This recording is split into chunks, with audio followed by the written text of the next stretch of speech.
Ku menemukan dirimu.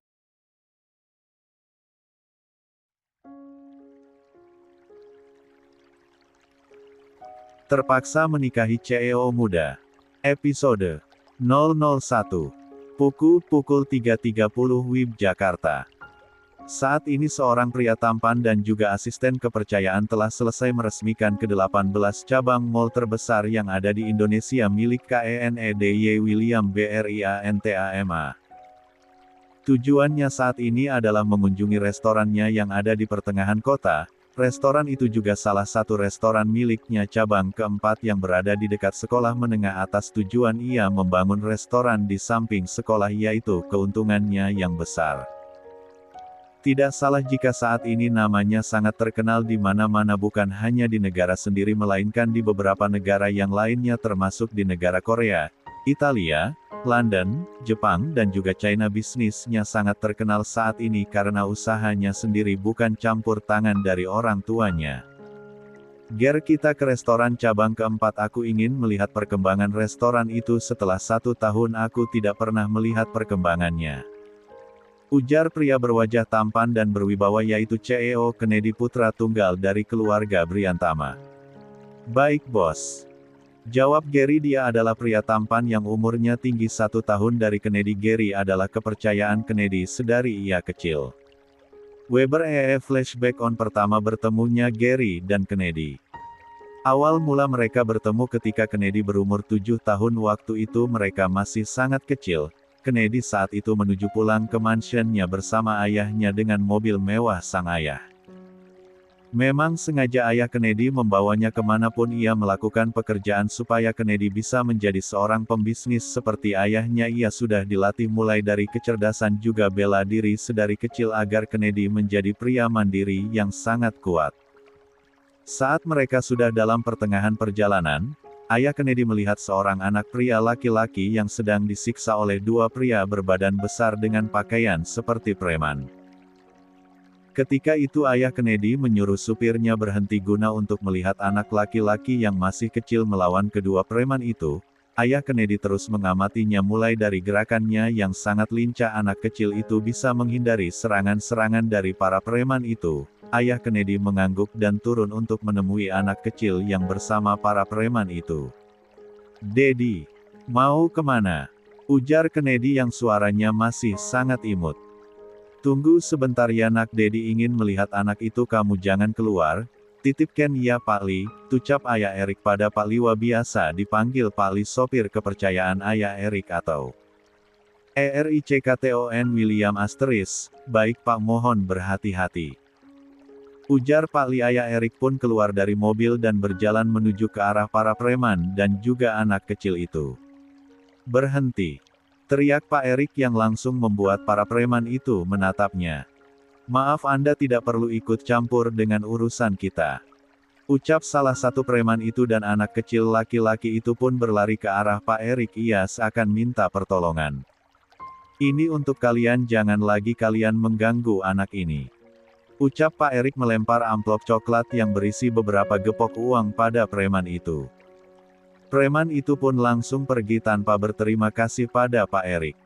"Tuan, terima kasih sudah menolong saya. Jika tidak ada Tuan mungkin saya sudah mati," ucap anak kecil yang berdiri di samping Pak Erik.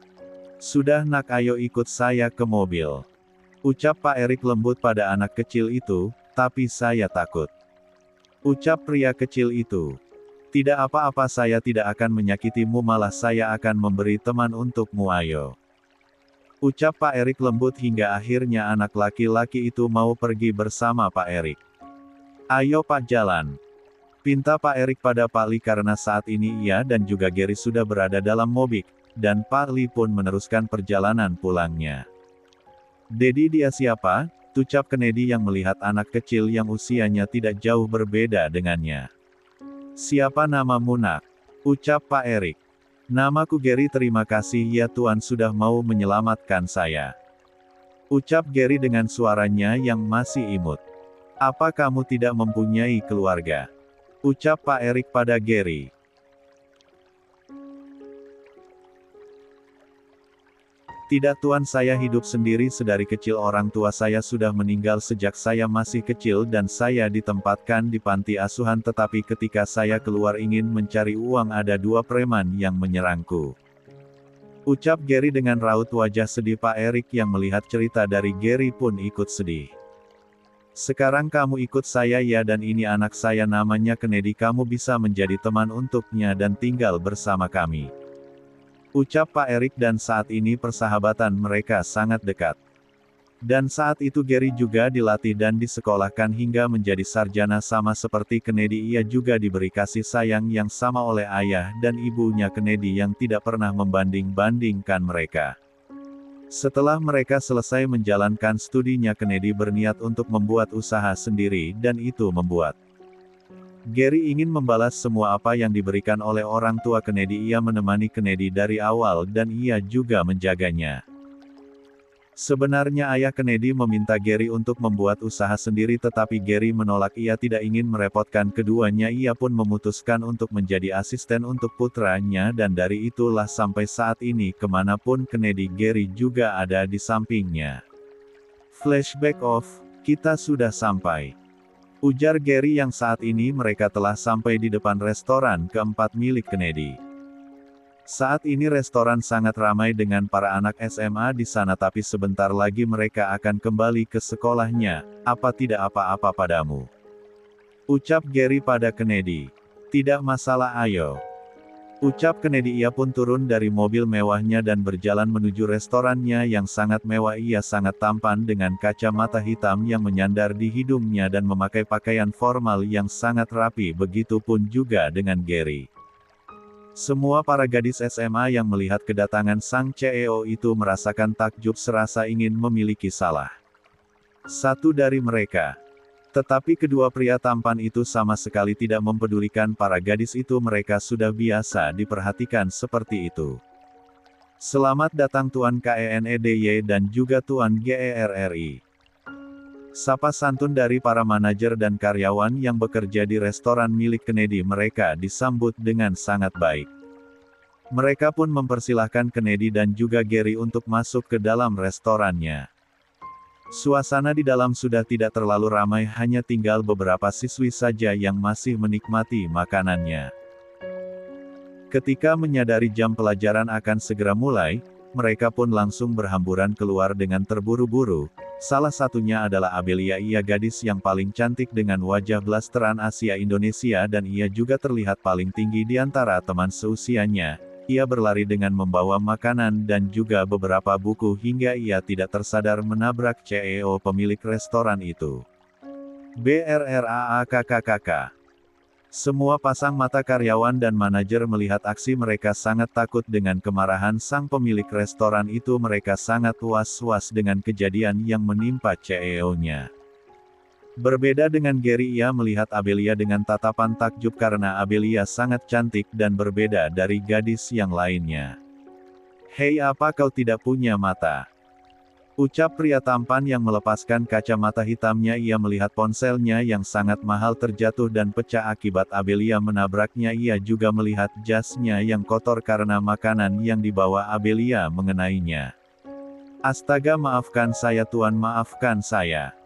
Ucap Abelia tanpa melihat ke arah orang yang ditabraknya. Ia mengambil beberapa lembar tisu dari tasnya dan membersihkan jas milik Kennedy. Tetapi Kennedy tidak menyukainya. Ia langsung menarik lengan Abelia dan meminta pertanggungjawaban. Dasar! Apa kau tidak pakai mata ketika jalan? Saya tidak mau tahu, kau harus bertanggung jawab. Lihat itu, ponsel saya sudah pecah dan apa kau sanggup menggantinya? Teriak pria tampan berwajah dingin itu. Hiks, maaf Tuan, sakit, maafkan saya. Ucap Abel merasakan kesakitan dengan lengannya yang dipegang kuat oleh Ken. Ger, urus dia, bawa ke ruanganku. Pinta Ken pada Gary dan melempar gadis berpakaian putih abu-abu, rok pendek serta baju pendek dengan rambutnya yang bervolume terurai. Baik bos. Ucap Gary dan menarik tangan Abel. Mari Nona, ikuti saya. Ucap Gary dan menarik tangan Abel yang menangis terseduh-seduh. Saat ini ia pasrah dengan takdirnya. Tolong maafkan saya Tuan Hiks.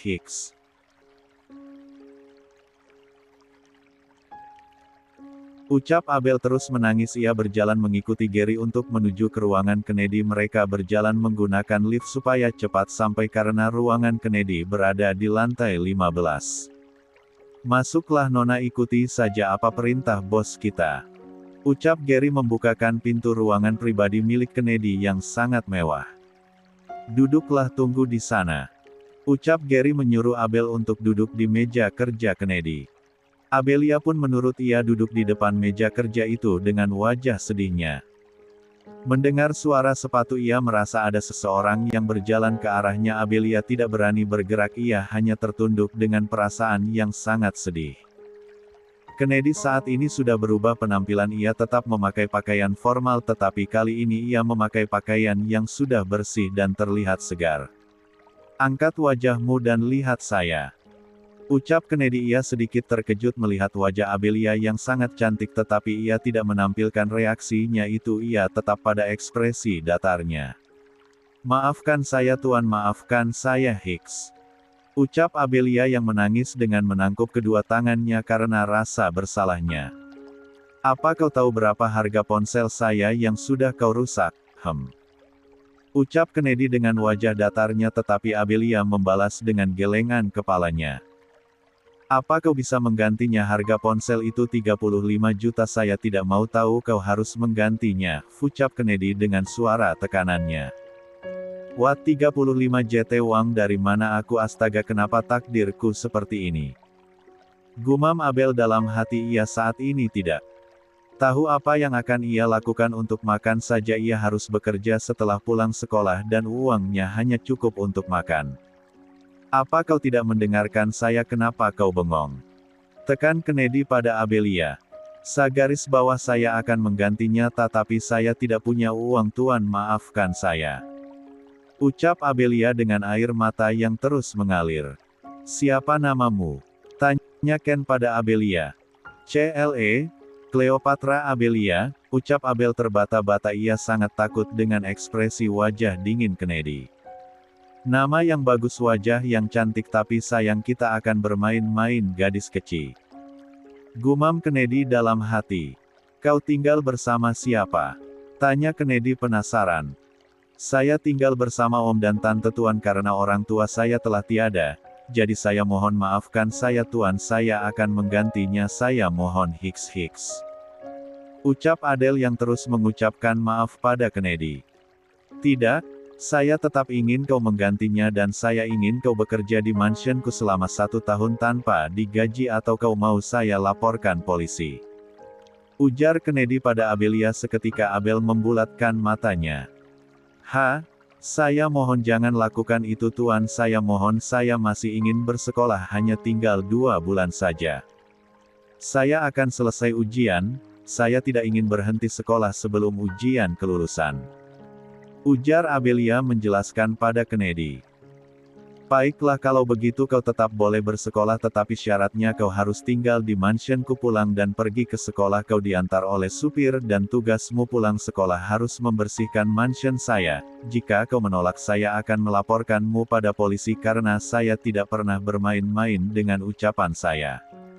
Ucap Kennedy dengan raut wajah datarnya. Aku beri waktu kau 5 menit untuk memikirkannya. Pinta Kennedy.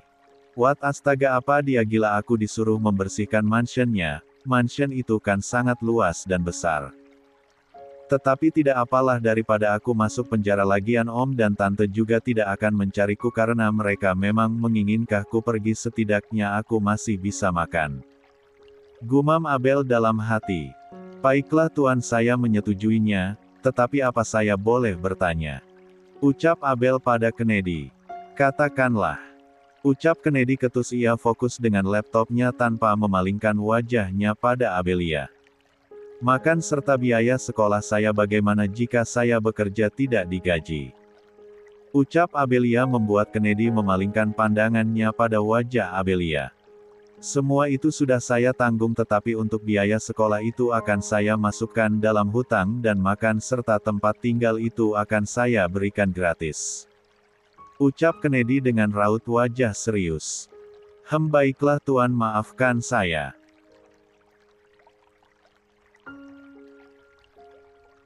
Ucap Abel dengan lesu mendengarkan kata hutang. Selama ini ia selalu hidup dengan hutang. Belum lagi ia disuruh mencari uang sendiri oleh tantenya, alasannya untuk biaya makannya. Sekarang kau ikut saya ke mansion, ujar Kennedy pada Abelia, tetapi saya masih ada jam belajar tuan. Ucap Abel terbata-bata, asistenku sudah mengurusnya, ikuti saya atau lapor polisi. Ucap Kennedy dan berjalan keluar. Ancaman-ancaman terus, memang kalau orang kaya apapun bisa dilakukan. Gumam Abel dalam hati, ia pun terpaksa mengikuti langkah Kennedy pergi. Apa kau sudah mengurusnya? Tanya Kennedy pada asistennya karena tadi Kennedy menyuruh Gary untuk mencari tahu tentang Abelia dan juga menyuruh untuk mengizinkan Abel tidak masuk ke kelas berikutnya.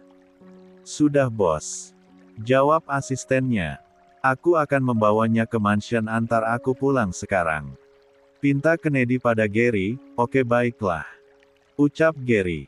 Mereka bertiga pun turun dengan menggunakan lift dan berjalan menuju baseman. Saat Gary sudah mengendari mobil Ferrari hitamnya dan berhenti di depan Kennedy dan Abel. Abel sangat terkejut, ia menganga melihat mobil yang sangat keren dan mahal. Hei, cepat masuk, apa kau tidak bisa membuka pintunya? Teriak Kennedy yang sudah berada di dalam mobil Ferrarinya. Wah, keren sekali ini mobil, seperti di film-film drakor yang sering aku lihat. Mobil ini sangat mahal. Gumam Abel dalam hati, matanya melihat ke arah mobil di depannya dan ia pun tersadar dengan ucapan Kennedy yang sedari tadi memanggilnya. Iya, maaf, saya bisa kok membuka pintunya. Ucap Abel terbata-bata, ia pun masuk ke dalam mobil mewah itu dan duduk di sebelah Kennedy. Untung saja aku bisa membuka pintunya. Gumam Abelia dalam hati, ia bisa membuka pintunya karena ia sering melihat aktor-aktor di TV cara membuka pintu mobil mewah. Sudah nona, ucap Gary pada Abel. Sudah tuan, ucap Abel, dan Gary pun menginjak pedal gasnya dan berlalu menuju ke mansion Kennedy. Di dalam mobil itu pun mereka hanya diam, tidak ada suara selain suara musik yang disetel oleh Gary dengan suara yang pelan. Kennedy pun hanya fokus dengan iPad-nya. Sedangkan Abel, ia terus menatap ke arah luar lewat jendela mobil, ia meratapi nasibnya saat ini. Jangan lupa belikan saya ponsel baru, ucap Kennedy. Mana saya punya uang tuan, ucap Abelia. Ia tiba-tiba terkejut mendengar ucapan Kennedy. Bukan kau gadis kecil? Hardik Kennedy melihat ke arah Gary. Baik bos, jawab Gary dan dibalas anggukan oleh Kennedy. Oh maaf, saya pikir saya yang disuruh dan saya bukan gadis kecil, saya sudah besar, tubuhku juga tinggi, ucap Abel ketus, ia tidak terima jika dikatakan kecil. Terserah. Saya ingin memanggilmu apa itu bukan hakmu, ucap Kennedy. Ia melihat tubuh Abel yang tinggi tetapi Abel terlihat sangat kurus. Jelas hakkulah, Anda kan menghinaku, ucap Abelia terus tidak terima. Ingat, jangan pegang-pegang, apa kau ingin mencari kesempatan padaku, ucap Kennedy. Ia menyadarkan Abelia karena tangan Abelia saat ini memegang lengan Kennedy. Maaf, saya tidak sengaja, ucap Abel. Ia pun melepaskan tangannya dari lengan Kennedy dan menggeser tubuhnya dan menunduk, ia merasa malu dengan sikapnya. Sedangkan Gary, ia hanya menggelengkan kepalanya melihat mereka yang sedari tadi terus bertengkar. Jangan-jangan mereka berjodoh, semoga saja gadis itu bisa membuka hati Kennedy. Gumam Gary, ia pun tersenyum. Kenapa kau tersenyum sendiri? Tardik Kennedy, sedari tadi ia memperhatikan Gary. Tidak, aku hanya merasa senang hari ini, ucap Gary santai seolah-olah ia tidak mengatakan sesuatu pada hatinya. Kennedy pun tidak menghiraukannya lagi. Setelah 30 menit perjalanan mereka pun sampai di depan gerbang mansion milik Kennedy yang dijaga oleh beberapa anak buahnya. Para anak buah yang melihat kepulangan dari bosnya pun langsung membukakan pintu gerbang yang sangat mewah setinggi 2,5 meter. Mewah sekali, gumam Abel yang didengar oleh Kennedy. Dasar gadis kecil. Hardik Kennedy, ia pun turun dari mobil mewahnya. Apaan sih kok manggilnya kecil terus, lihat nih tinggiku saja tidak terlalu jauh dengan tinggi Anda tuan.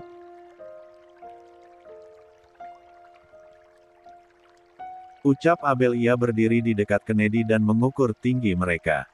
Dasar gadis keras kepala, walaupun kau tinggi tapi lihat kau seperti kekurangan makan. Ketus Kennedy. Ia pun masuk ke dalam mansion mewah itu meninggalkan Abel yang masih berdiri.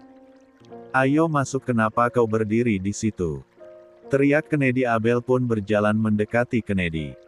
Mansion segede ini aku disuruh membersihkannya, buat apa ini, gila, 1 hari pun belum tentu selesai. Gumam Abel yang melihat ke arah sekeliling dalam mansion. Tuan sudah pulang. Ucap Biani. Ia adalah pelayan yang sudah berumur, ia bekerja di bagian memasak, sudah Bi tolong urus gadis itu Bi. Ucap Kennedy. Ia pun berlalu ke kamarnya. Baik Tuan. Ucap Bi Ina. Nona apa kabar? Sapa Bi Ina pada Abel. Baik Bu, ibu siapa ya? Tanya Abel pada Bu Ina. Panggil saja Bibi Non, Bibi bekerja menjadi tukang masak di sini. Perkenalkan nama Bibi. Bi Ina. Panggil saja Bi Ina. Ucap Bi Ina pada Abel. Nama saya Abelia Bi, panggil saja Abel. Ucap Abel menyalami Bi Ina. Bi Ina merasa Abel sangat sopan dengan sikapnya. Ayo Non, mari ikut saya akan antar ke kamar. Ucap Bi Ina pada Abel. Abel pun mengikuti Bi Ina pergi. Kamar Abelia terletak di lantai 3 dan di lantai 3 itu terdapat beberapa ruangan. 3 ruangan kamar termasuk 1 kamar Kennedy, 2 kamar milik orang tuanya Kennedy jika menginap, dan 3 kamar untuk tamu istimewanya, dan saat ini Adele menepati kamar untuk tamu istimewanya. Sebenarnya Gary akan memberi kamar Abel di kamar lantai bawah di bagian kamar tamu, tetapi Kennedy tidak mengizinkannya Abel berada di sana. Ia pun menyuruh Gary untuk menyiapkan kamar atas untuk Abel. Ceklek. Masuk Non. Ucap Bi Ina pada Abel. Sedari tadi Abel mengikuti Bi Ina tanpa berbicara. Wah, mewah sekali Bibi, tidak salah, kamar pembantu kok sebagus ini. Sangat luas lagi, beda jauh dari kamarku di rumah paman. Ucap Abel yang merasa takjub melihat kamarnya saat ini. Tidak salah kok Non, ini sudah perintah dari Tuan Kennedy. Ucap Bi Ina.